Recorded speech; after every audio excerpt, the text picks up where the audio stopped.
There is a force inside you that works in silence, shaping your thoughts, decisions, and relationships without you even realizing it. This force holds everything you've hidden, denied, or rejected about yourself. The desires you deemed inappropriate, the fears you refused to feel, the traits your ego couldn't accept. You think you've buried them, but they haven't disappeared. They've only sunk deeper into your unconscious, waiting for the right moment to emerge. Not with subtlety, but with intensity. The more you suppress this force, the stronger it becomes. It begins to control your life behind the scenes. You find yourself reacting sharply to others, judging them harshly, criticizing flaws that seem intolerable. But what you don't realize is that this irritation often has nothing to do with them. It's your shadow speaking. It's the parts of yourself you refuse to see being reflected in others. Every flaw you attack is often a mirror of something buried within you. Carl Jung called this force the shadow. It is not evil, but it is powerful. It is the side of you that the ego, shaped by society, family, and personal ideals, has pushed into the basement of the psyche. But the shadow does not die in the dark. It acts, it influences. And if left unseen, it becomes your destiny. What you do not integrate will eventually control you. You become what you most condemn. Not from weakness or malice, but because you never had the courage to face yourself. The shadow isn't just your darkness. It also holds your passion, creativity, spontaneity, and strength. To ignore it is to live a fragmented life. To embrace it is to reclaim your wholeness. This path is not easy, but it is real. The choice is yours. Confront what lies within, or be silently ruled by it forever. What if the things that bother you most in others are actually parts of yourself you've never dared to face? This is the unsettling truth behind projection. When you reject aspects of your own shadow, your anger, pride, envy, or even vulnerability, your unconscious finds a way to bring them back into your awareness. But not by showing them to you directly. Instead, it uses others as mirrors. That person who seems arrogant, they might be triggering your own suppressed desire to assert yourself, the one you call selfish. Perhaps they reflect the unmet need to finally put yourself first.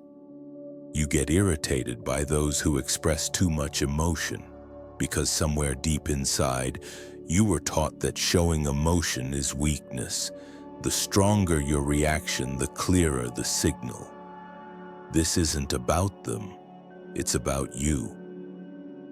Carl Jung described projection as the mechanism by which the repressed contents of the psyche are expelled outward.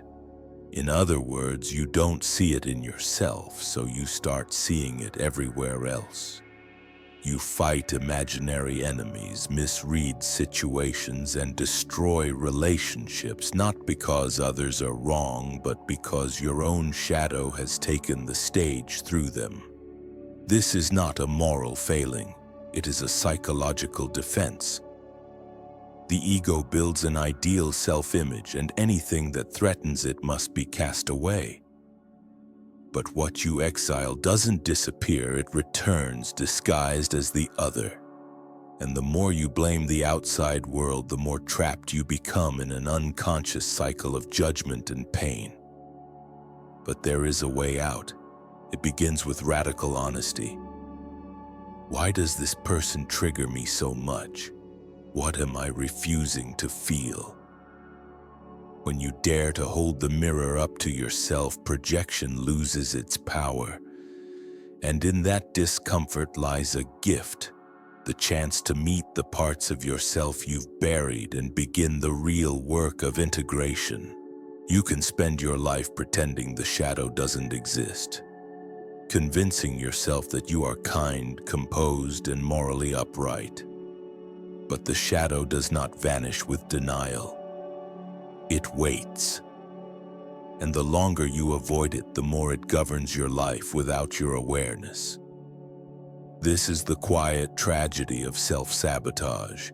You sabotage relationships, career opportunities, emotional well-being, not because you're weak or broken, but because something inside you is unresolved, unacknowledged, unseen.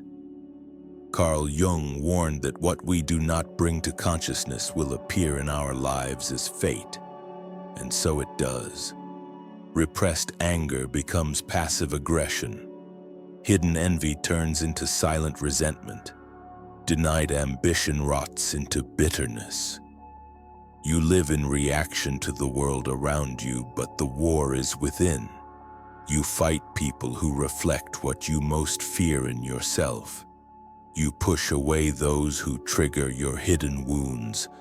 You build a life that looks stable but feels hollow, haunted by something you can't quite name.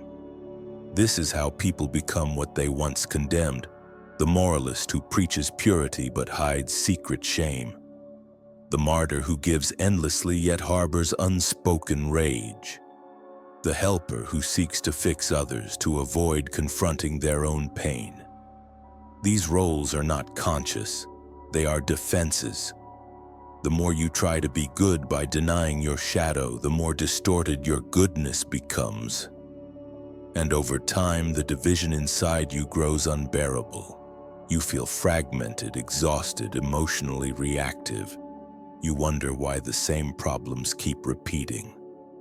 But the pattern won't break until you see the truth. The enemy is not out there. It's the disowned parts of you crying out for recognition.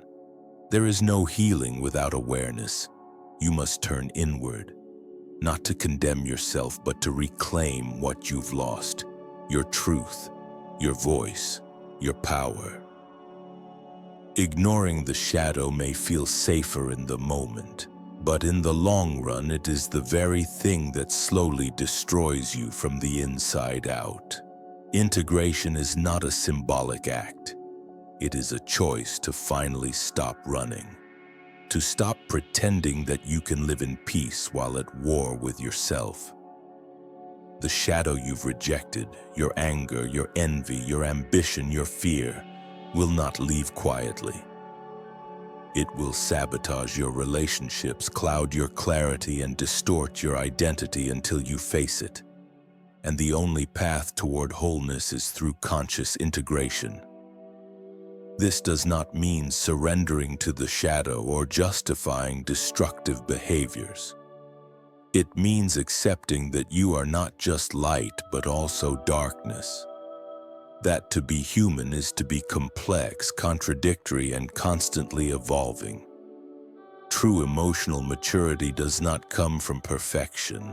It comes from inner alignment, from having the courage to see the parts of yourself you were taught to hide and finally bringing them into the light. The first step is brutal honesty. You must admit what exists within you, without excuses, without self-flattery. The second is observation.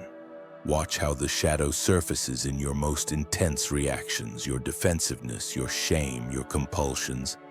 And the third, perhaps most difficult, is compassionate acceptance. To stop labeling these parts as wrong and instead understand them as fragments of your unlived life. Carl Jung believed that wholeness is not achieved by imagining figures of light, but by making the darkness conscious. When you embrace the shadow, it no longer controls you, it empowers you. Your anger becomes clarity, your pride transforms into dignity, your envy turns into a call toward growth. This is the real alchemy, turning inner poison into healing potential. But integration is not a one-time act. It is a lifelong process of awareness, humility, and self-responsibility. And yet, every step toward integration brings you closer to something no persona can offer: authenticity. When you are no longer fragmented, you stop fighting yourself and finally begin to live as a whole, embodied self. Not perfect, but real. Not polished, but free.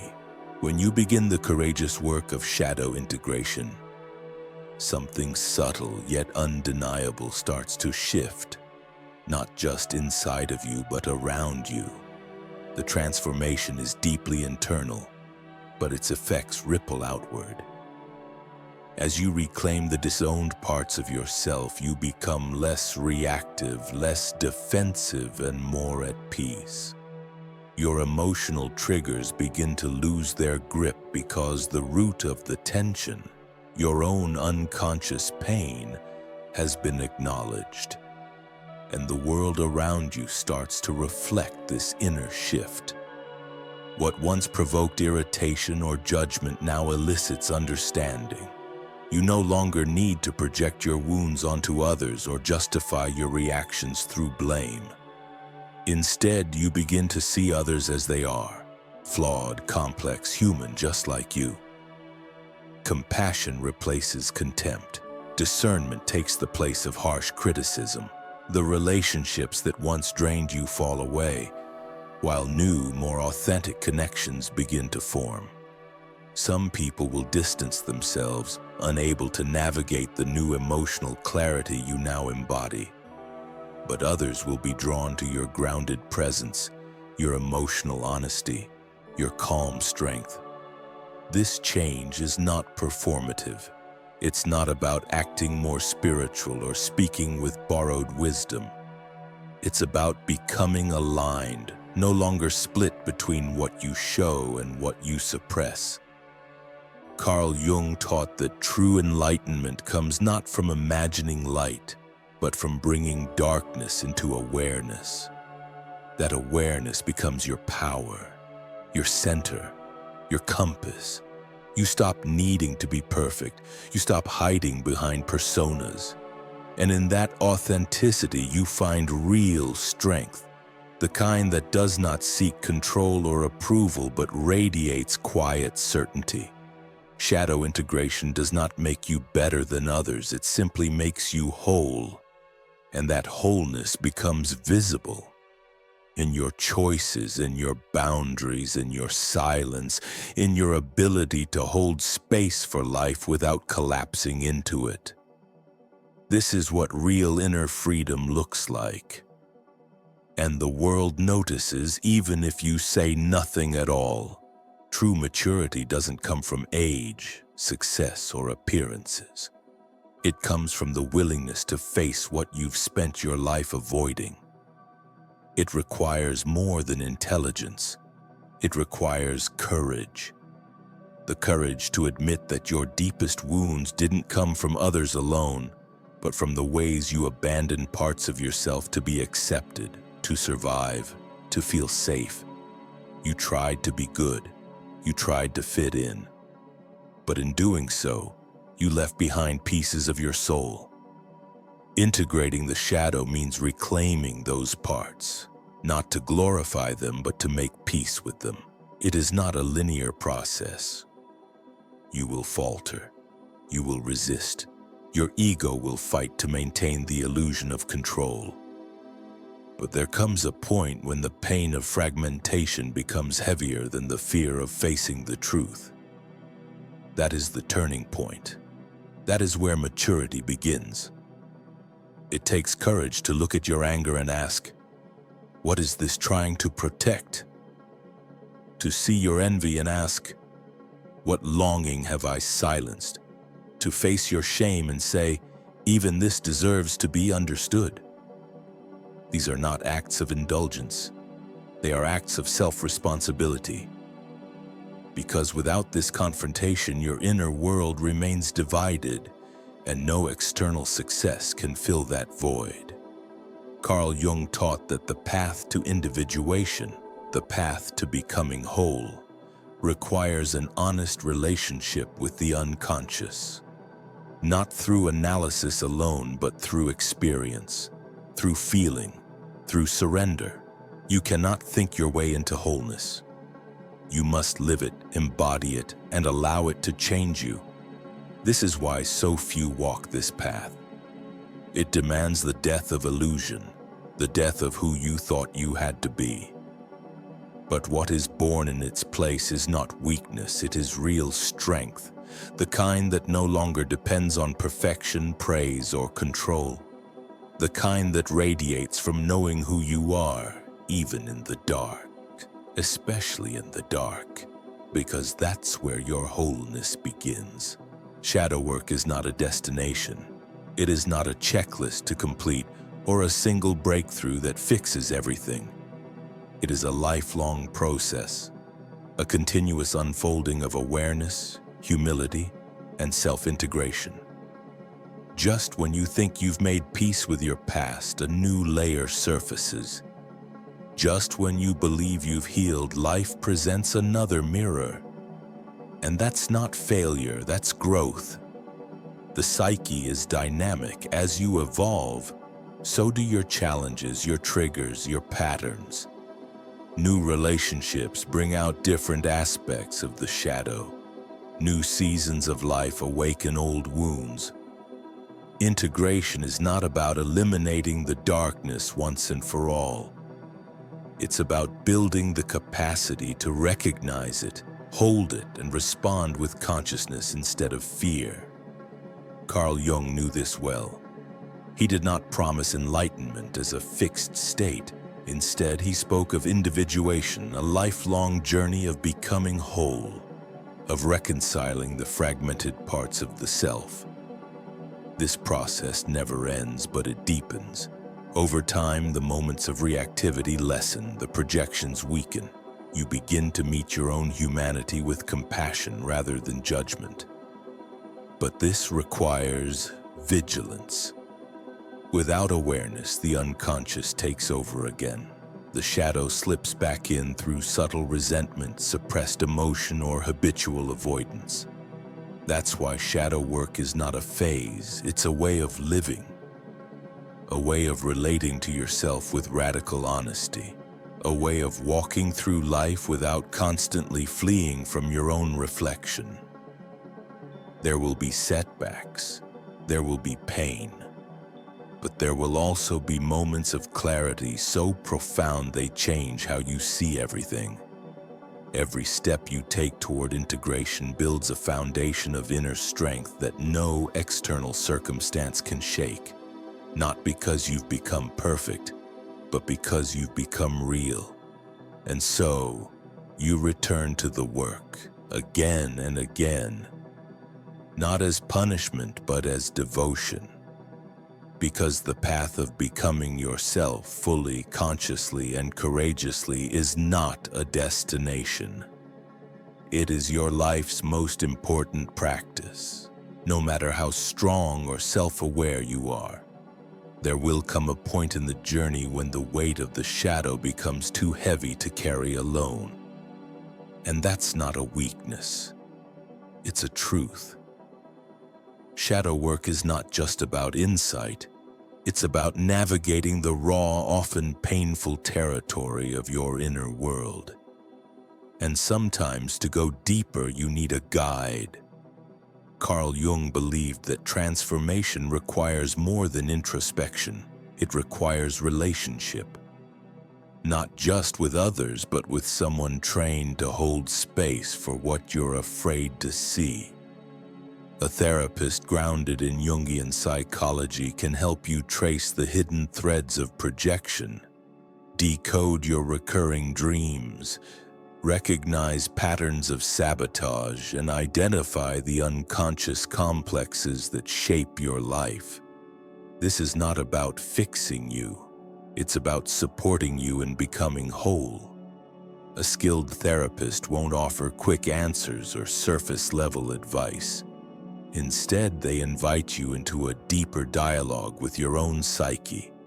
They help you hear the voice beneath the noise, the voice you've silenced for years. And in that listening, something begins to shift. The shame loses its grip. The fear begins to soften. and the parts of you that once felt exiled start returning home.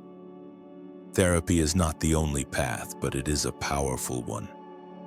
Journaling, dream analysis, inner dialogue, meditation, and shadow-focused practices can also be meaningful tools.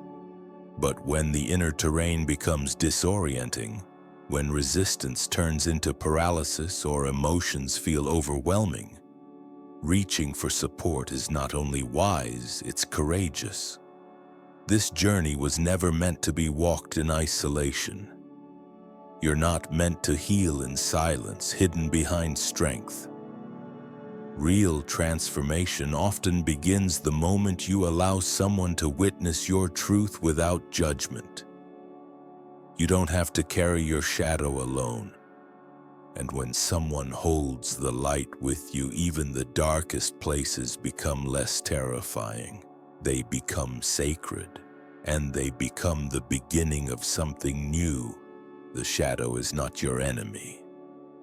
It never was. What truly keeps you trapped isn't the darkness within, it's the fear of facing it. Fear turns the shadow into a monster. Fear makes you believe that if you acknowledge your anger, your envy, your impulses, you'll lose control, lose love, lose yourself. But the truth is the opposite. What you fear to face ends up controlling you. And the longer you avoid it, the more destructive it becomes. You've been taught to be afraid of your flaws, to hide your pain, to smile when you want to scream. But what if the very parts you're afraid of are holding your lost vitality? What if your anger hides your boundaries, your shame masks your authenticity, your jealousy points to unlived desires? The shadow contains all the energy you've exiled, and fear is what keeps the door locked. Carl Jung taught that what you resist not only persists but grows in size. That is the nature of fear. It feeds what it tries to silence. The shadow is not here to ruin you. It's here to awaken you, to call you back to wholeness. But you must be willing to stop fighting what lives inside you, because in fighting the shadow, you fight yourself. This is the paradox. The moment you stop resisting, the transformation begins. When you bring light to the shadow, not to destroy it, but to understand it, it begins to soften. You start to see it not as a threat, but as a wounded messenger, a part of you that's been waiting to be seen, heard, and reintegrated. Courage is not the absence of fear. It's choosing to move toward what you've been avoiding step by step. And with every step, fear loses its power. You don't become perfect, you become whole. The shadow doesn't disappear, but it no longer defines you. And in that inner reconciliation, you discover a freedom deeper than control. The freedom of being fully, fearlessly yourself. In life, many older adults carry silent burdens, unspoken grief, unresolved emotions, and parts of themselves they were once told to hide. Not because they were weak, but because they were taught to be strong, composed, and proper. But as Carl Jung wisely said, one does not become enlightened by imagining figures of light, but by making the darkness conscious. The shadow, the hidden part of the self that holds our suppressed feelings, fears, and desires, never disappears. It waits for us to listen. The message here isn't about dwelling in the past, it's about reclaiming wholeness. When you reach a point in life where the masks no longer matter, where pleasing others no longer defines your worth, you have a rare opportunity to face yourself with compassion, to look gently at the parts you've denied, your anger, your vulnerability, your unmet needs, and invite them back home. This is not weakness, it's wisdom. Integrating the shadow in later life is a powerful act of healing. It softens old wounds, deepens inner peace, and frees you from the unconscious patterns that once ruled you. In this self-acceptance, you don't just age, you awaken. And perhaps for the first time, you begin to live with true inner freedom.